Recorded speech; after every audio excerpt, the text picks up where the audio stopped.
चल निधि जल्दी चल, माँ डांटेगी। खा लेना डांट, वैसे भी तू तरसेगी उनकी डांट के लिए। जब तू दुल्हन बन के अपने ससुराल चली जाएगी फिर तो तू सबको भूल जाएगी ना, अपने दूल्हे राजा के सिवाय। चुप कर, कुछ भी बोलती रहती है तू। हाय शर्मा गई हमारी दुल्हन।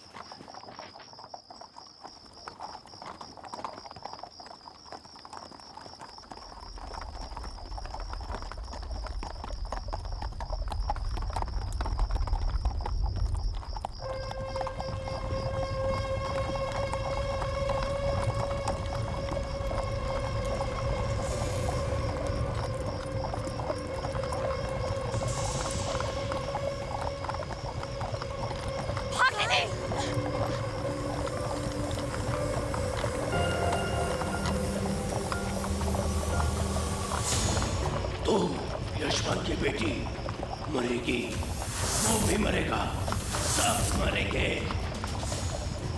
जल्दी आ, चल। अरे कहाँ भागे जा रही हो दोनों? चल चल भाग।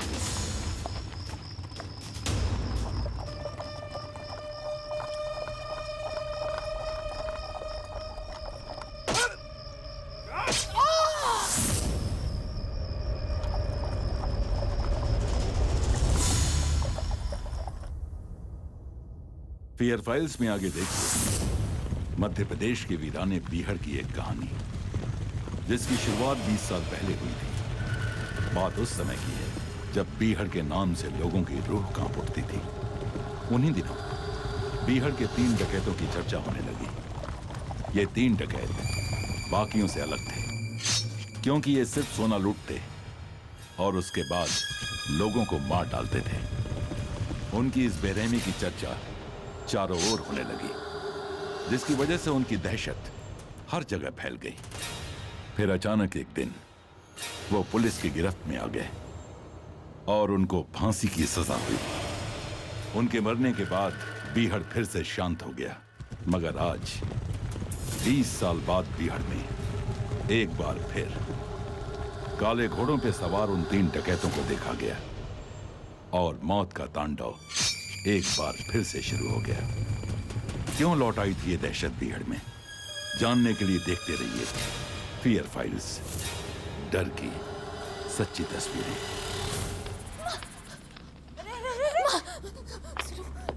मैंने 3 भूतों को देखा जो कि घोड़े पे सवार थे और वो बाबूजी का नाम ले रहे थे। फिर वहां पे 2 पुलिस वाले आए और भूत और घोड़े पे ऐसी उल्टी सीधी बातें करेगी ना तो लोग तुझे पागल समझेंगे। और हाँ, तेरे ससुराल वालों को अगर पता चल गया तो ये शादी टूट जाएगी। ठीक है, भूत प्रेत की बातें करना बंद कर, मैं खाना लगाती हूँ तेरे। लेकिन माँ मेरी बात तो सुनो, मैं सच कह रही हूँ, मैं झूठ नहीं कह रही हूँ। एक बार आप ना निधि से पूछ लो, निधि भी थी मेरे साथ। मुझे किसी से कुछ नहीं पूछना है। देख बेटा, 3 दिन के बाद तेरी शादी है और तब तक है ना ऐसी कोई बात नहीं होगी। चल तो आराम कर, मैं खाना लगाती हूँ। पगली।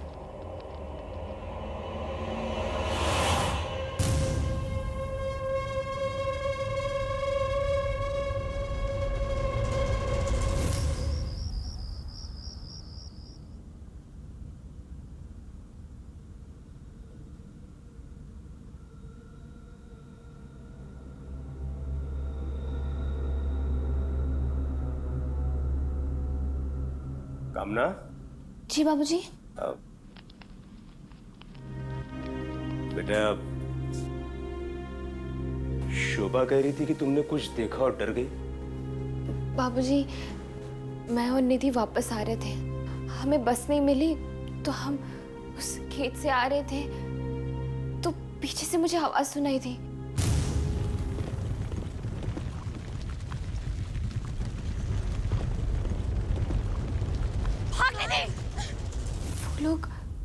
वो लोग बाबूजी आपका नाम ले रहे थे, कह रहे थे तो यशवंत की बेटी मरेगी, वो भी मरेगा, सब मरेंगे।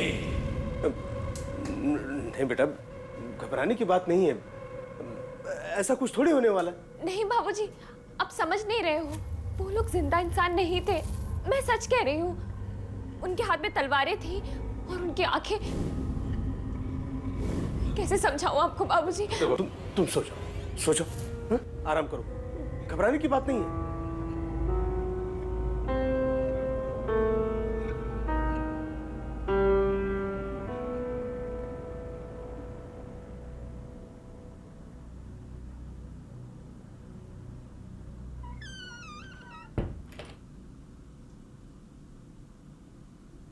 कामना जो कह रही थी वो असंभव था, पर वो बार बार झूठ क्यों बोल रही थी? शायद सच ये है कि मेरा मन उसकी बातों को मानना नहीं चाहता था। उन 3 डकैतों का वापस आना और उसको बार बार दिखाई देना 20 साल पहले का पुराना एक राज था जो मैं दोहराना नहीं चाहता था। पर उस रात कुछ ऐसा हुआ जो मेरे अतीत की सच्चाई को सामने लाकर खड़ा कर दिया।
नमस्कार दरोगा जी।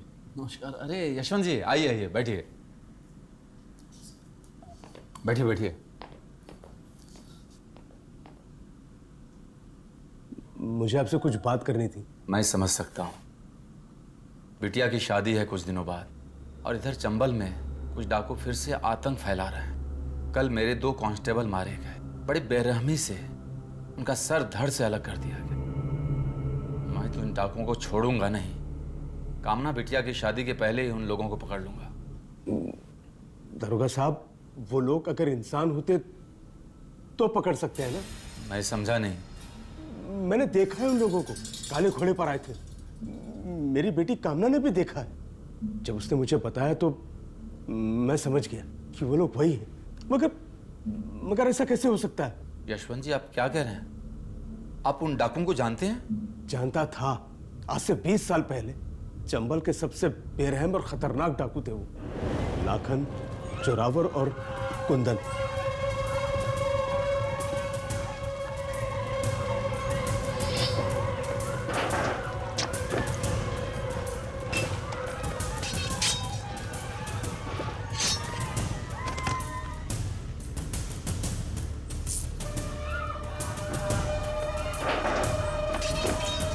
मैंने कितने लोगों को लूटा और बेरहमी से मारा है उन लोगों ने। मैं उनका मुखबिर था। मैं उन्हें खबर देता था कि गांव में किसके पास कितना पैसा है और कितना अमीर है। बदले में मेरे परिवार की सुरक्षा और कुछ हिस्सा लूट में से मुझे मिल जाता। लेकिन उन डाकुओं को आपने ही तो पकड़वाया था 20 साल पहले। मुझे अपनी भूल का एहसास हो गया था और मैंने ही पुलिस का साथ देने का फैसला किया। मैंने उन्हें गलत खबर देकर एक जगह बुलाया और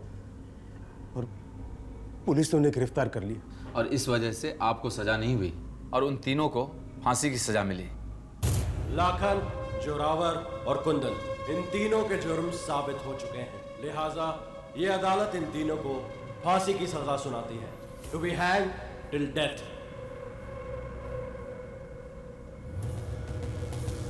कोई आखिरी ख्वाहिश? सिद्धि बाबा, हमारी लाश सिर्फ सिद्धि बाबा को दे देना और किसे नहीं। उनका पता? मुझे सब पता है।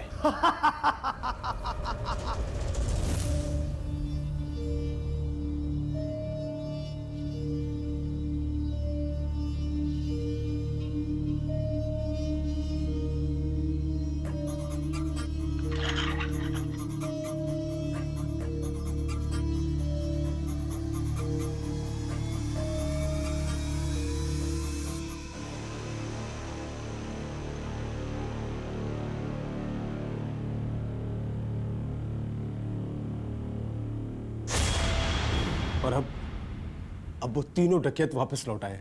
कैसे? ये मुझे नहीं पता। देखिए यशवंत जी, मुझे लगता है आपको कोई भ्रम हो गया है। मरे हुए डकैत वापस कैसे आ सकते हैं? आप उन्हें देखेंगे तो आप भी कहेंगे कि वो जिंदा नहीं है, वो कुछ और ही है। वो कोई भी हो, उन्हें रोकना तो होगा ही। पता नहीं कैसे रोकेंगे उन्हें। मैं चलता हूँ। ठीक है, नमस्कार। अरे अब आ गए? बैठे ना, मैं पानी लाती हूँ।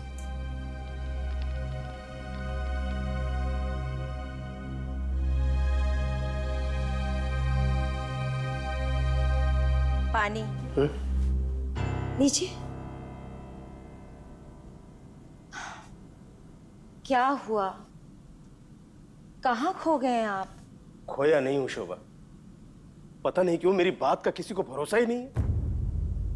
इंस्पेक्टर मनोहर कहता है कि मैंने जो कुछ भी देखा वो मेरा भ्रम था। ठीक है, मैंने जो देखा वो मेरा भ्रम था, मानता हूं, लेकिन क्या कामना और निधि ने जो देखा वो भी एक भ्रम था?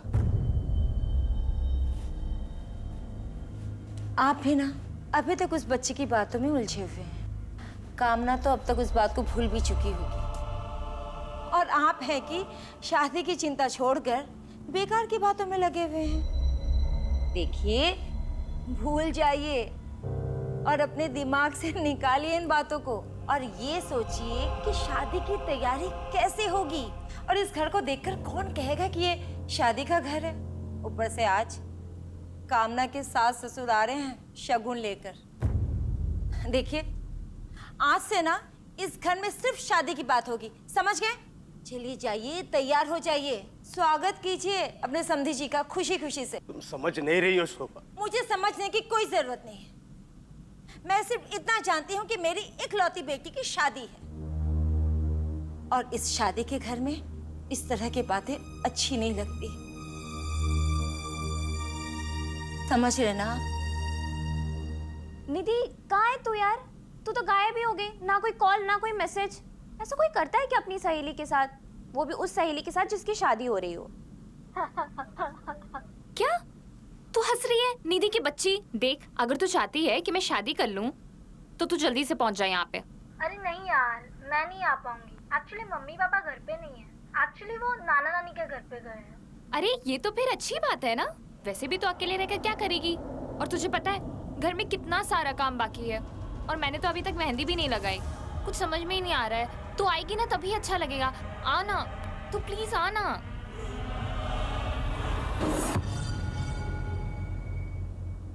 Hello hello. हाँ, मैं तुझसे बाद में बात करती हूँ।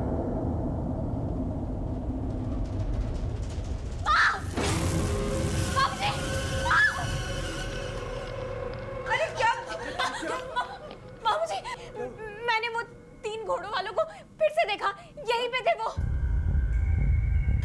नहीं बेटा, कोई नहीं है। क्यों डर रही है? नहीं माँ, वो लोग यहीं थे। अब मेरा विश्वास करो, वो यहीं पे थे, मैंने देखा है बाबूजी। अच्छा अच्छा, आप जाइए, तैयार हो जाइए, मैं देखती हूँ इसे। क्या हुआ? देख, अच्छा देख देख, कौन है यहाँ पे? कोई है? नहीं ना? क्यों डरते हैं खाम खा? शांत हो जा बच्चा।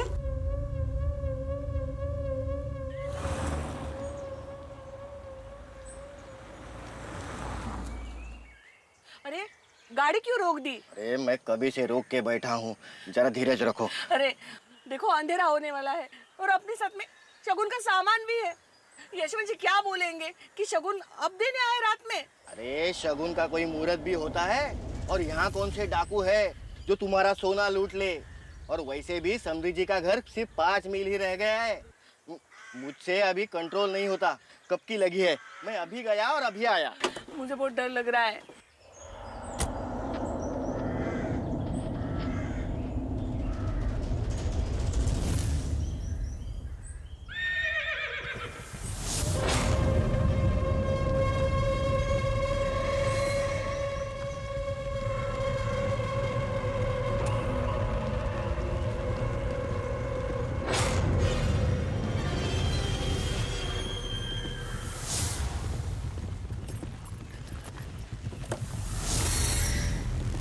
सुशील के बापू, सुशील के बापू।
भगवान,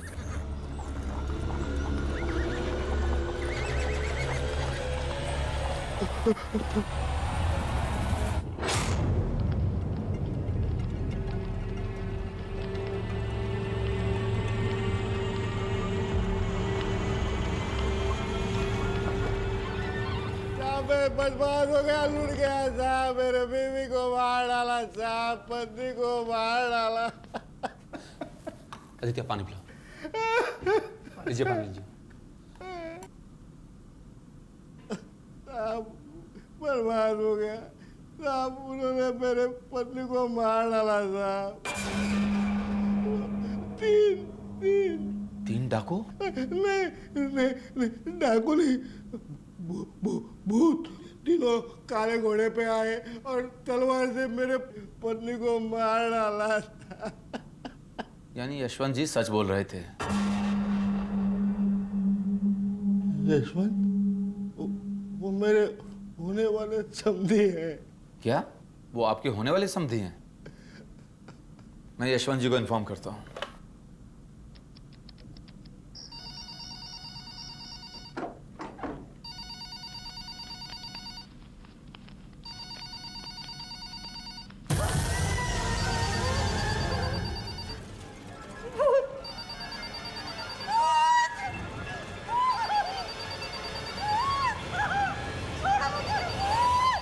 क्या हुआ?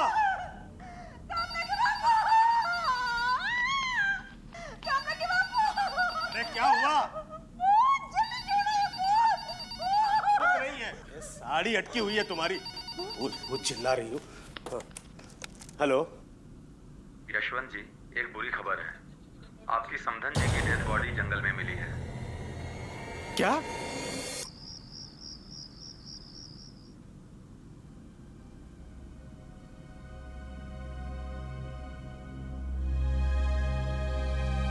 अपने आप को संभालिए रमेश जी।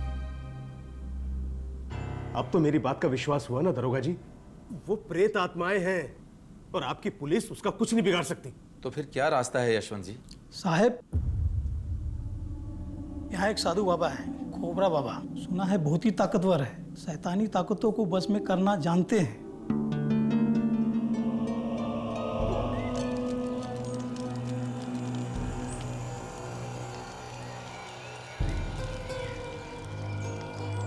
धरती गोल, नारियल भी गोल। बोल खोपरे बाबा की जय बोल। कोई भी शैतान हमसे बच नहीं सकता। हमारे मंत्र शक्ति का तोड़ किसी भी प्रेतात्मा के पास नहीं है।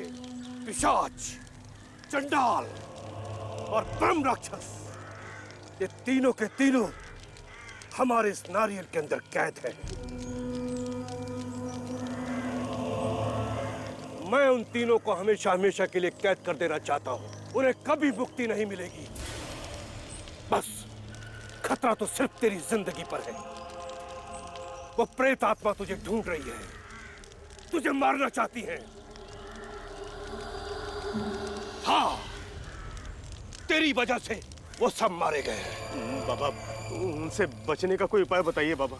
हाँ, इसका उपाय है, उस भेड़िए को ढूंढ जो उस भेड़ की खाल में छुपा है, जिसने नरक से उन तीनों को इस धरती पर उतारा है। वही उन डाकुओं की आत्मा पर काबू कर रहा है। उसका पता करके मेरे पास आ। जा, जा पता कर। तो कौन हो सकता है?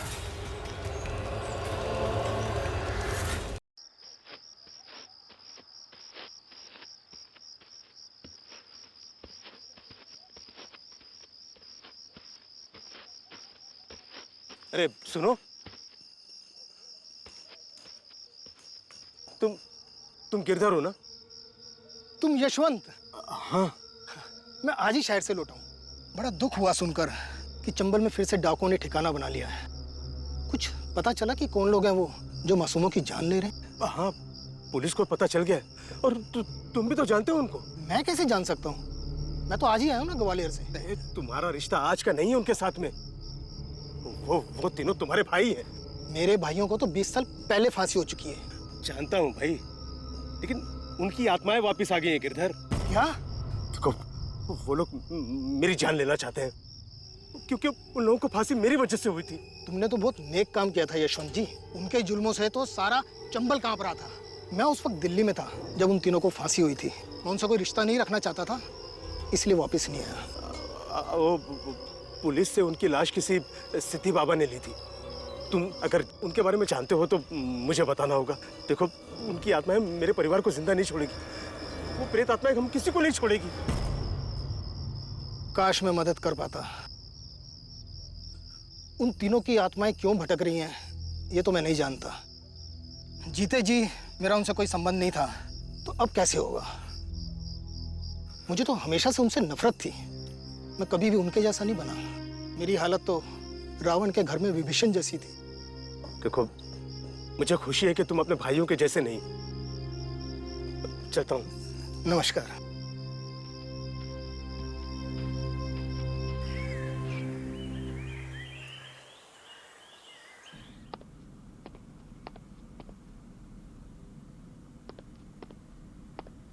साहब, क्या बात है? आप बहुत परेशान लग रहे हो। क्या बताऊं चौबे, इन डाकुओं ने तो नाक में दम कर दिया है। ये कहां से आते हैं, कहां जाते हैं, कुछ पता नहीं। ये लोगों को मारते हैं, पीटते हैं और हमें सुराग तक नहीं मिलता। मैंने अपनी पूरी करियर में ऐसा केस नहीं देखा। पुलिस रिपोर्ट में लिखा है इन तीनों को फांसी दे दी गई थी, मगर वो फिर भी जिंदा है। ऐसा कैसे हो सकता है? समझ में नहीं आ रहा है क्या करूं। केस का इन्वेस्टिगेशन या फिर जो खोबरा बाबा ने बताया वो करूं? यशवंत जी को तो खोबरा बाबा पे पूरा भरोसा है, पर मुझे लगता है कि बाबा पर यकीन करके कहीं हम कोई गलती तो नहीं कर रहे हैं। साहब, खोपरा बाबा की बात पत्थर की लकीर है, उनकी कोई बात गलत नहीं होती। और अपने दारोगा साहब है ना, वो तो उनके बहुत बड़े भक्त है साहब। हाँ, उन्हीं के कहने पे तो मैं यशवंत जी के साथ बाबा का आश्रम गया हुआ था, पर उनकी बातें कुछ अजीब सी लगी। वो बोले कोई तो है जिसने इन आत्माओं को नरक से धरती पर बुलाया है। हमें हर हाल में उस आदमी को ढूंढना है जो इन डाकुओं की आत्माओं का दुरुपयोग कर रहा है। साहब, खोपरा बाबा बिल्कुल सही कह रहे। आपने एक बात पे ध्यान दिया? क्या? कि डाकू की आत्मा सोना क्यों लूट रही है? आखिर आत्माओं को सोने से क्या वास्ता? बाबा बिल्कुल सही कह रहे साहब। जरूर कोई तांत्रिक अपने लालच के लिए उन आत्माओं का इस्तेमाल कर रहा है। चौबे, हमें हर हाल में उस आदमी को ढूंढना होगा, नहीं तो ये डकैत यशवंत जी के परिवार को जिंदा नहीं छोड़ेंगे। माँ, ये सारे गहने मेरी शादी के लिए है। हाँ बेटा, ये सब तेरे लिए तो है। ये देख कितना सुंदर है, जरा गले में लगा के देखा। हाँ, लगा ले ऐसे।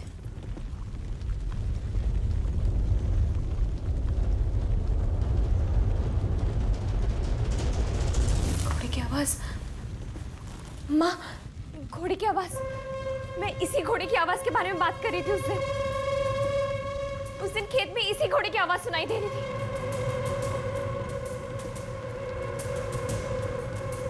माँ, हमें यहाँ से जल्दी निकलना चाहिए। एक मिनट रुक, मुझे सोचने दे। मैं क्या करूं?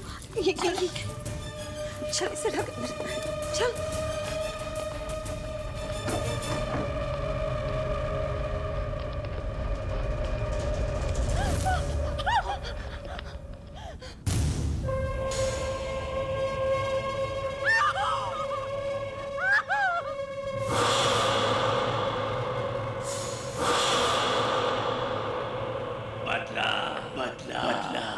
तो यशवंत की बेटी है ना? तू भी मरेगी और यशवंत भी मरेगा। हमने कुछ नहीं किया।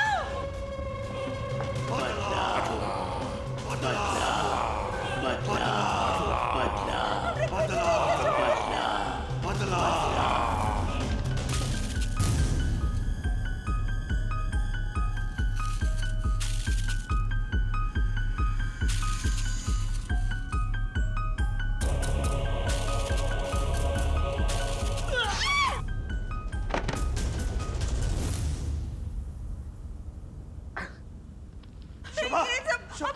ये देखिए क्या हो गया है। क्या हो गया? बाबूजी, हम कमरे में अंदर गहने देख रहे थे, तभी वो डाकुए आए और वो हमें मारने की कोशिश कर रहे थे। तभी गिरधर चाचा आए और उन्होंने हमें बचा लिया, वरना वो प्रेत आत्माएं तो हमारी जान ले लेती। गिरधर, मैं तुम्हारा बहुत एहसानमंद हूँ यार। सब ऊपर वाले की मर्जी है। बाहर से गुजर रहा था, भाभी की आवाज सुन के अंदर आ गया और बाकी काम तो गंगा मैया ने कर दिया। बहुत बहुत शुक्रिया भाई। चल चल चल चल, हॉस्पिटल ले चलता हूँ। अरे नहीं, डॉक्टर के पास जाने की जरूरत नहीं है, बस मेरे को उठा दो। भैया, अच्छा अच्छा। ये सब क्या हो रहा है? क्यों कुछ ठीक नहीं हो रहा? क्यों नहीं देख रहे हो भगवान? समझ में नहीं आ रहा। माँ, भगवान हमें शैतानों से बचा पाएगा ना? जिसने उनको बनाया है तो उन्हें मिटा भी सकता है ना। ईश्वर के सामने प्रार्थना के अलावा हम और क्या कर सकते बेटा? लेकिन माँ, ये सब कुछ बाबूजी के साथ ही क्यों हो रहा है? लोगों को उनकी बुराई का फल मिलता है, ये तो पता था, लेकिन बाबूजी को उनकी अच्छाई का फल क्यों भुगतना पड़ रहा है?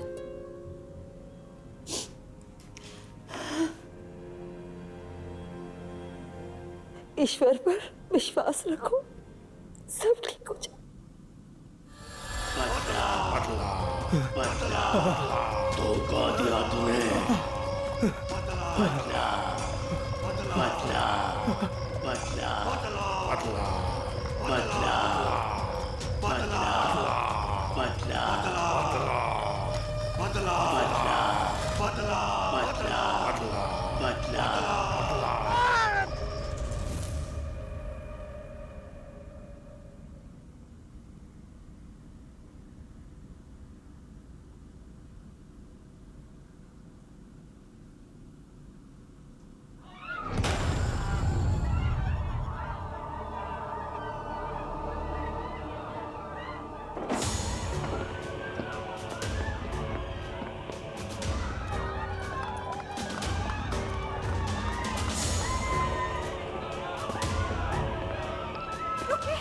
रुकिए, कहाँ जा रहे हैं?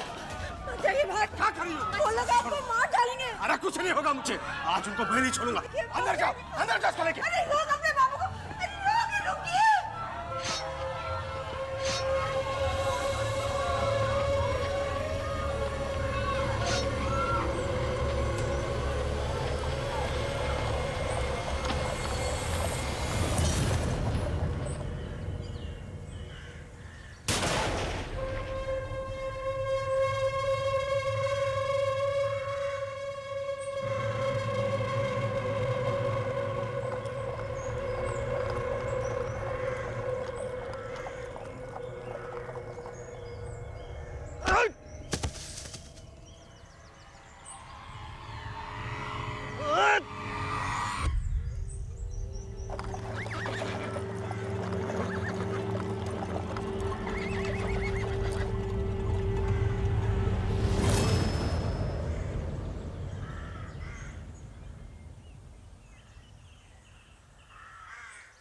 शुक्रिया गिरधर, सही वक्त पर तुम त्रिशूल लेकर आ गए। देखा देखा तुमने अपने भाइयों की आत्मा को। हाँ यशवंत जी, लेकिन इनको मुक्ति कैसे मिलेगी? कोई रास्ता तो होगा। है, एक रास्ता है। उन तीनों को उनकी जगह से बाहर लाना होगा मेरे सुरक्षा घेरे में, ताकि मैं अपने अंतर मंत्र तंत्र के जरिए उन तीनों को अपने वश में कर सकूं। इसके लिए हमें उनकी मनपसंद का चारा डालना होगा, ताकि हम उनकी कमजोरियों का इस्तेमाल कर सकें। स्वामी जी, उनकी कमजोरी है सोना और खून और बदला। मैं इनका इंतजाम कर सकता हूं, अपनी बेटी की शादी की तारीख बदली करके। बखूब, फिर देखते क्या हो। जाओ, जाकर तैयारी करो। हाँ, हाँ। क्या? ये क्या कह रहे हैं आप? अपने ही बेटी को मौत के मुंह में धकेल रहे हैं? बस यही एक रास्ता है। मेरी ही बेटी क्यों? और कोई क्यों नहीं है? वो मेरी भी बेटी है। उन तीनों को मेरी वजह से फांसी हुई थी, उसका बदला लेने आए हैं वो लोग। तुम दोनों को मार देना चाहते हो। तुम दोनों को बचाने के लिए मेरे पास यही एक रास्ता है। कैसा रास्ता बाबूजी?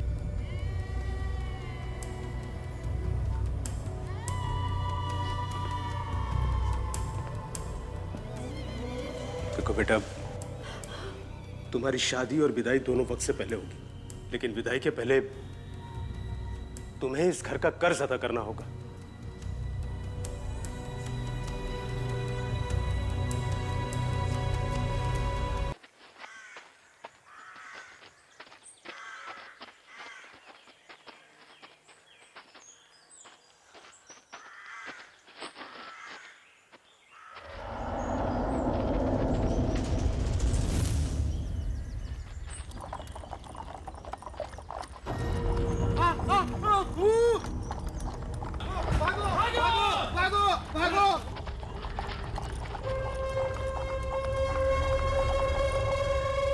यशवंत की बेटी मरेगी।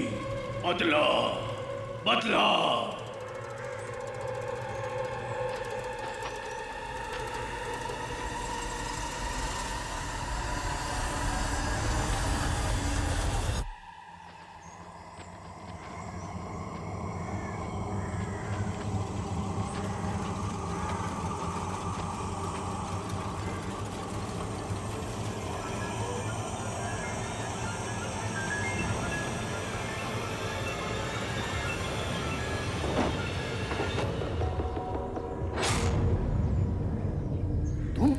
मैं। पता चल गया था मुझे, इन सब के पीछे तू है। मेरी बेटी को मारना चाहता था, पीछा किया था तेरा मैंने।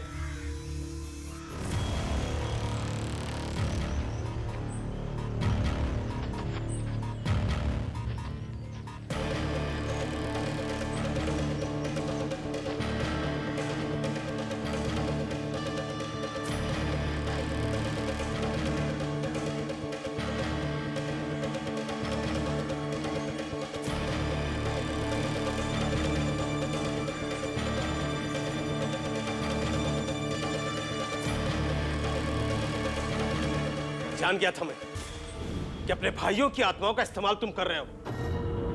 खून का रंग पानी से गहरा होता, ये बात मैंने तब सीखी जब गिरधर, जिसे मैंने अपना दोस्त समझा, वही गिरधर सारी फसाद की जड़ निकला। सारी सच्चाई जानते हुए भी गिरधर ने अपनी काली शक्ति से अपने 3 खूंखार भाइयों की आत्मा को फिर से जागृत किया। यकीन नहीं होता कि वही गिरधर मेरा भरोसा जीता और दूसरी तरफ मुझे और मेरे परिवार को मारने की साजिश रच रहा था। अगर मैं उस दिन उसके पीछे जंगल में नहीं गया होता तो शायद आज मैं आप लोगों के सामने एक कहानी नहीं सुना रहा था।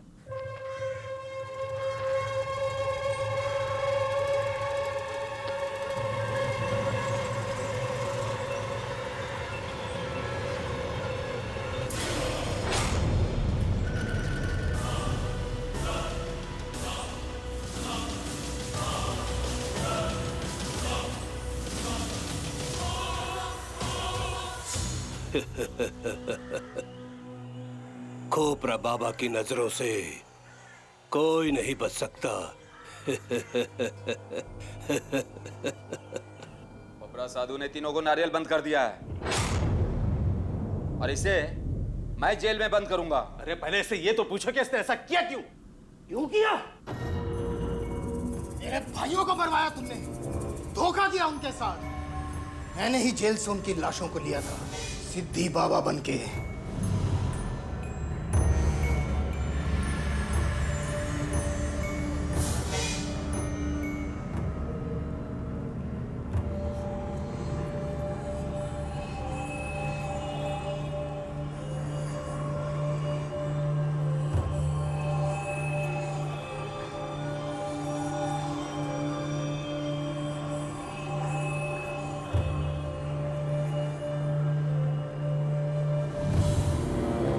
तंत्र शक्ति से उन्हें जिंदा करने की कोशिश की, मगर कर नहीं सका। 20 साल लगे मुझे उनकी प्रेत आत्माओं को वापस बुलाने में, ताकि मैं बदला ले सकूं। ले चलो इसे। आज गिरधर जेल में है और उसके तीनों खूंखार भाइयों की आत्मा को खोपरा बाबा ने अपनी सिद्धि से कैद करके रखा है। गांव में सुख शांति का माहौल है और हमारी बेटी की शादी हो गई। वो अपने ससुराल में बहुत खुश है। भगवान से यही प्रार्थना करता हूँ कि ऐसी खुशहाली बनी रहे।